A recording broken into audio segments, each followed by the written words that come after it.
Episode opening സീനിൽ ആ മുടിയൻ അവനാണെങ്കിൽ ഇപ്പൊ ജയന്റിന്റെ കുന്തം അതങ്ങനെ ലോക്ക് ചെയ്ത് പിടിച്ച് ജയന്റിനെ മുകളിലേക്ക് വലിച്ചെറിയാണ്. ബുക്കും ആ കുഞ്ഞിപ്പെണ്ണും അവർ രണ്ടുപേരും ആ മുടിയന്റെ പവർ കണ്ട് വണ്ടടിച്ച് നിൽക്കുമ്പോൾ മുടിയനാണെങ്കിൽ ആ കുന്തം മുകളിലേക്ക് വലിച്ചെറിയും. ആ കുന്തം ആ ജയന്റിന്റെ ബോഡിയിലൂടെ കുത്തി ഇറങ്ങി ആള് സ്പോട്ടിൽ നോക്കൗട്ട് ആവുകയാണ്.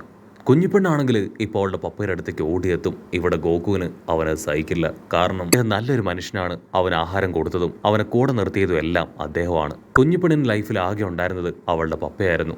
അദ്ദേഹത്തെയാണ് അവനിപ്പോൾ ഇല്ലാതാക്കിയത്. സോ കലിയളയ ഗോകു അവൻ ഫുൾ പവറിൽ ആ മുടിയന് നേരെ ഓടി അടുക്കുകയാണ്. ഗോകു ആണെങ്കിൽ ചാടി വന്ന് അവനെ പഞ്ച് ചെയ്യും. പക്ഷെ അവന്റെ ബോഡിയിൽ യാതൊരു ഇമ്പാക്റ്റും ഏൽക്കില്ല.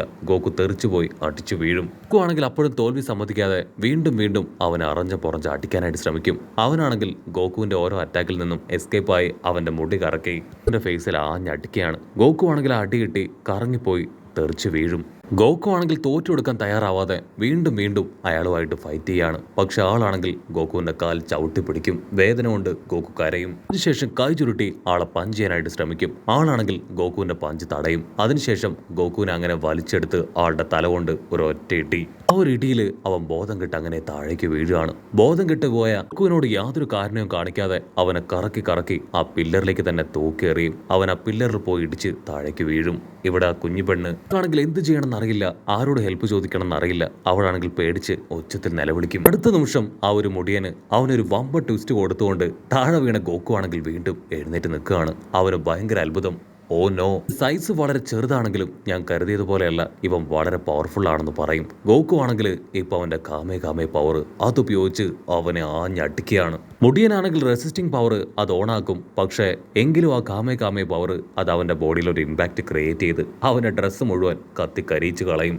അതിൽ കലി കയറിയ ആ മുടിയനാണെങ്കിൽ അവന്റെ വിരൽ ചൂണ്ടി ഇപ്പൊ ഗോകുയെ അറ്റാക്ക് ചെയ്യാണ്. ഒരു അറ്റാക്കിൽ ഇപ്പൊ ഗോകുവിന്റെ ശരീരത്തിൽ വലിയൊരു ദ്വാരം ക്രിയേറ്റ് ആവും. അവനാണെങ്കിൽ ഇപ്പൊ ബോധമില്ല. ഗോകുവിന്റെ കയ്യിലുണ്ടായിരുന്ന ആ ഡ്രാഗൺ ബോൾ വെച്ചിരുന്ന ബാഗ് അത് അവൻ സ്വന്തമാക്കും. അതിനുശേഷം വീണ്ടും ആ മരമെടുത്ത് പോകാനായിട്ട് തയ്യാറാവും. അപ്പോഴായിരിക്കും ആ കുഞ്ഞിപ്പെണ്ണ്, നിനക്കത്ര ധൈര്യം ഉണ്ടെങ്കിൽ എന്റെ പപ്പയെ അദ്ദേഹത്തെ അറ്റാക്ക് ചെയ്ത് കടന്നുപോകുമെന്ന് ചോദിച്ച് കല്ലെടുത്ത് അവന് നേരെ വലിച്ചെറിയുക. അവനാണെങ്കിൽ സിമ്പിളായിട്ട് അവന്റെ തല വെച്ച് അത് തിരികെ അടിക്കും. ആ കല്ലങ്ങനെ തെറിച്ചു വന്ന് അവളുടെ ദേഹത്ത് ആഞ്ഞടിക്കുകയാണ്. വേദന കൊണ്ട് അവൾ പൊളയും.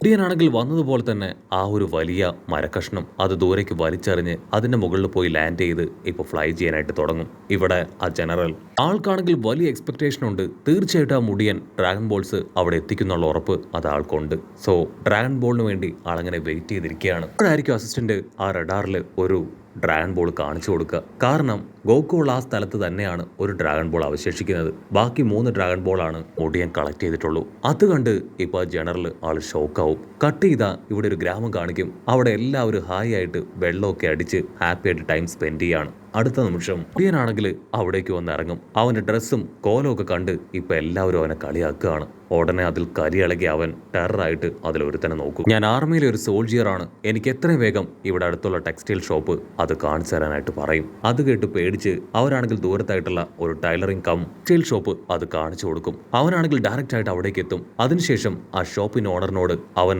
ഒരു ഡ്രസ്സ് അത് സ്റ്റിച്ച് ചെയ്ത് തരണമെന്ന് ആവശ്യപ്പെടും. അവന്റെ പഴയ കോസ്റ്റ്യൂമിന്റെ ഒരു ഫോട്ടോ അത് അവൻ കാണിച്ചു കൊടുക്കും. എനിക്ക് ഇതുപോലൊരു ഡ്രസ്സ് എത്രയും വേഗം വേണം. അതിന് ടൈലർ പറയും, ഇത് വളരെ ഡിഫിക്കൽട്ട് ആയിട്ടുള്ള ഡ്രസ്സാണ്, ഇത് സ്റ്റിച്ച് ചെയ്യണമെങ്കിൽ മിനിമം എനിക്ക് 10 ദിവസം ആവശ്യമാണ്. ഉടനെ ആ മുടിയനാണെങ്കിൽ ടെൻഷനാവും. 10 ദിവസവും തരാൻ കഴിയില്ല, 3 ദിവസം, 3 ദിവസത്തിനുള്ളിൽ നീ ഇത് റെഡിയാക്കണം എന്ന് പറഞ്ഞ് അവിടെ ഉണ്ടായിരുന്ന ഒരു ഡ്രസ്സ് എടുത്തിടും. അതിനുശേഷം ആ ജനറലിനെ കോൺടാക്ട് ചെയ്യാണ്. നിങ്ങൾ പറഞ്ഞതുപോലെ തന്നെ ആ ഡ്രാഗൺ ബോൾസ് അത് ഞാൻ കളക്ട് ചെയ്തു. ആ ചെക്കൻ്റെ കാര്യത്തിലും ഒരു തീരുമാനമായിട്ടുണ്ട്. ജനറൽ ആണെങ്കിൽ അവൻ്റെ കയ്യിലുള്ള ഡ്രാഗൺ ബോൾ അതൊന്ന് ചെക്ക് ചെയ്യാനായിട്ട് പറയും. നീ അവിടെ ഉണ്ടായിരുന്ന 4 ഡ്രാഗൺ ബോൾ അത് 4ഉം കളക്ട് ചെയ്തോ. അവനാണെങ്കിൽ ബാഗ് തുറന്ന് പരിശോധിക്കും. 1, 2, 3 3 മാത്രമേ ഉള്ളൂ. അവൻ ആ കാര്യം ഇപ്പോൾ ജനറലിനോട് പറയും. ഈ ബാഗിൽ 3 മാത്രമേ ഉള്ളൂ, അത്രേ എനിക്ക് കളക്ട് ചെയ്യാൻ പറ്റിയുള്ളൂ. ജനറൽ ആണെങ്കിൽ അവനോട് പറയും, ടെൻഷൻ ആവേണ്ട കാര്യമില്ല, ആ ഒരു ബോൾ അത് ഞാൻ കളക്ട് ചെയ്യിപ്പിച്ചോളാം. ഓൾറെഡി ആ പയ്യന്റെ കാര്യത്തിൽ തീരുമാനമായല്ലോ, സോ ഈസി ആയിട്ട് നമുക്കത് കളക്ട് ചെയ്യാന്ന് പറഞ്ഞ് ബോൾ കട്ട് ചെയ്യും. അതിനുശേഷം അവന്റെ അസിസ്റ്റൻസിന് ഇൻസ്ട്രക്ഷൻ കൊടുക്കുകയാണ്. കട്ട് ചെയ്ത ഇവിടെ നമ്മുടെ കുഞ്ഞിപ്പെണ്ണ്, അവളാണെങ്കിൽ അവളുടെ പപ്പയുടെ ബോഡി അതിപ്പോ മണ്ണൊക്കെ ഉപയോഗിച്ച് ഇരിക്കുകയാണ്. അവൾ ഒരുപാട് വിഷമത്തിൽ പൊട്ടിക്കരയും. ഇത്രയും വേഗം പപ്പ എന്നെ വിട്ടു പോകുമെന്ന് ഞാൻ ഒരിക്കലും കരുതിയതല്ല.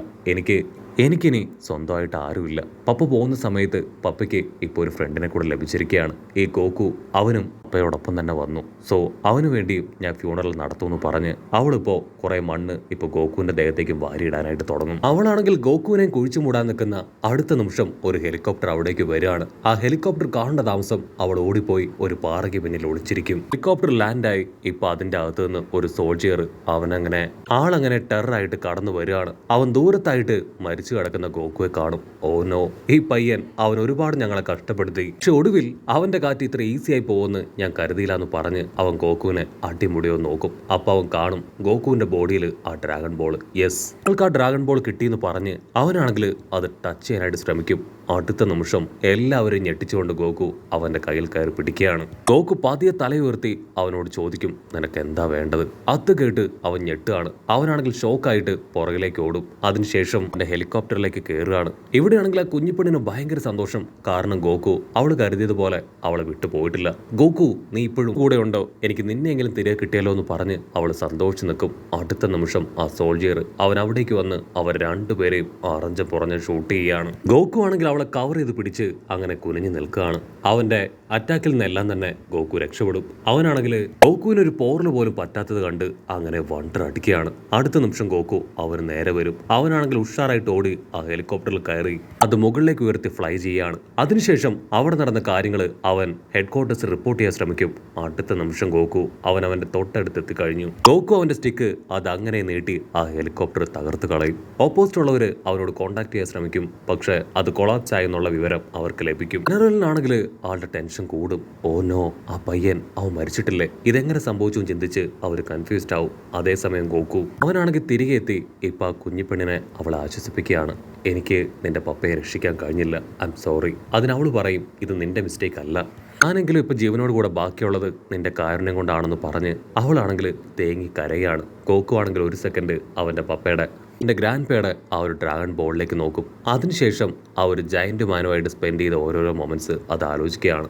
ആദ്യമായിട്ട് ആളെ കണ്ടതും അവന് ഡ്രാഗൺ ബോൾ കൊടുത്തതും മരത്തിലുണ്ടാക്കിയ ശില്പം അത് അദ്ദേഹത്തിന്റെ കുഞ്ഞുമകൾക്ക് സമ്മാനമായി കൊടുത്തതും പിന്നീട് ആ സോൾജിയേഴ്സിനോട് പൊരുതിയതും അവസാനം ആ ഒരു മുടിയനുമായിട്ട് ഫൈറ്റ് ചെയ്ത് മരിച്ചതും അങ്ങനെ എല്ലാ കാര്യങ്ങളും ആലോചിക്കും.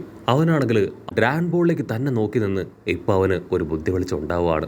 അവനാണെങ്കിൽ ഇപ്പൊ അവളോട് പറയും, എനിക്ക് ഇതിന്റെ പപ്പയെ തിരികെ കൊണ്ടുവരാൻ കഴിയും. 7 ഡ്രാഗൺ ബോൾസ് അതൊരുമിച്ച് കൂട്ടിവെച്ച് ആ ഡ്രാഗണോട് എന്തെങ്കിലും ഒരു വിഷു പറഞ്ഞാൽ അത് സാധിച്ചു കിട്ടും. സോ ഞാൻ ആ 7 ഡ്രാഗൺ ബോൾസ് ഉപയോഗിച്ച് നിന്റെ പപ്പയെ വരമായി ചോദിച്ച് അദ്ദേഹത്തെ തിരികെ കൊണ്ടുവരുന്നു പറയും. അതിനവളാണെങ്കിൽ ഇപ്പൊ ഗോകുവിനോട് പറയും, അങ്ങനെയൊക്കെ സംഭവിക്കുമോ? അങ്ങനെ സംഭവിക്കുമെങ്കിൽ തന്നെ കയ്യിലുള്ളത് ഒരൊറ്റ ഡ്രാഗൺ ബോൾ മാത്രമല്ല, ബാക്കിയുള്ള 3 ഡ്രാഗൺ ബോൾസ് അത് ആ മുടിയൻ കൊണ്ടുപോയി. അത് കേട്ട് ഗോകുവിന് അവന്റെ ദേഷ്യം കൂടി വരും. ഗോകു ആണെങ്കിൽ ആ മുടിയനെ കുറിച്ച് ആലോചിക്കും. അവൻ നമ്മൾ കരുതും പോലെ അത്ര നിസ്സാരക്കാരനല്ല. അവൻ എന്നെ കഴിഞ്ഞ് 10 മടങ്ങ് ശക്തിയുണ്ട്. ഞാൻ എങ്ങനെ അവനെ തോൽപ്പിക്കും? അപ്പോഴായിരിക്കും ആ കുഞ്ഞിപ്പെണ്ണ് അവൾ ആ ടവർ ഇപ്പൊ ഗോകുവിന് ചൂണ്ടിക്കാണിച്ചു കൊടുക്കുക. നിനക്ക് ഈ ടവറിന്റെ മുകളിൽ കയറാനായിട്ട് കഴിയോ? അങ്ങനെ ഇതിന്റെ ഏറ്റവും മുകളിൽ എത്തുകയാണെങ്കിൽ ആ പവർഫുൾ വാട്ടർ അത് കുടിച്ച് നിനക്ക് നിന്റെ ശക്തി 10 മടങ്ങാക്കാൻ പറ്റും. അവനാണെങ്കിൽ അത് ഭയങ്കരമായിട്ട് ഇഷ്ടാവും. അതൊരു നല്ല ഐഡിയ ആണെന്ന് പറഞ്ഞ് അവനാണെങ്കിൽ ഇപ്പൊ അതിന്റെ മുകളിലേക്ക് കയറാൻ തയ്യാറാവുകയാണ്. ആ ഡ്രാഗൺ ബോൾ അത് സേഫായി അവന്റെ അരയിൽ കെട്ടി ഇപ്പൊ അവൻ മുകളിലേക്ക് കയറാൻ തുടങ്ങും. കട്ട് ചെയ്ത ഇവിടെ ആ ഒരു ജനറൽ അവനാണെങ്കിൽ മുടിയനെ കോണ്ടാക്ട് ചെയ്യും. അതിനുശേഷം അവനോട് പറയും, ചെറിയൊരു പ്രോബ്ലം ഉണ്ടെന്നാണ് എനിക്ക് തോന്നുന്നത്. നീ കൊന്നു എന്ന് പറയുന്ന ആ പയ്യൻ അവൻ മരിച്ചിട്ടില്ല. പയ്യനാണെങ്കിൽ അത് കേട്ട് ഷോക്കാവും. നോ, ഒരു കാരണവശാലും അവൻ ജീവിച്ചിരിക്കാൻ യാതൊരു ചാൻസും ഇല്ല. അവനെ ഞാനാണ് കൊന്നത്. അതിന് ആ ജനറൽ പറയും, ഇല്ല, അങ്ങനെ ഒന്ന് വളരെ സ്ട്രെയിഞ്ച് ആയിട്ട് സംഭവിച്ചിട്ടുണ്ട്. എത്രയും വേഗം നീ അവിടേക്ക് പോയി അത് ചെക്ക് ചെയ്യണമെന്ന് പറയും. അതിന് ആ മുടിയൻ പറയും, 3 ദിവസം കഴിയാതെ ഞാൻ ഇവിടെ നിന്ന് എങ്ങോട്ടുമില്ല. എന്റെ യൂണിഫോം വേണം, എങ്കിൽ മാത്രമേ എനിക്ക് പവർഫുൾ ആയിട്ട് നിൽക്കാൻ കഴിയൂന്ന് പറഞ്ഞ് അവൻ ഉറച്ചു നിൽക്കും. ജനറലാണെങ്കിൽ അത് കേട്ട് ആളുടെ ദേഷ്യം കൂടി വരും. ഇവിടെ ഗോകു ആണെങ്കിൽ മണിക്കൂറുകളായിട്ട് മുകളിലേക്ക് കയറിക്കൊണ്ടേയിരിക്കുകയാണ്. സെക്കൻഡുകൾ കഴിഞ്ഞ്, മിനിറ്റുകൾ കഴിഞ്ഞ്, മണിക്കൂറുകൾ കഴിഞ്ഞ് ഇപ്പോൾ ഗോകു അവൻ ഒരുപാട് ദൂരം മുകളിൽ കയറിയിട്ടും അവനെ കൊണ്ട് അതിന്റെ അറ്റം പോലും കാണാൻ കഴിയില്ല.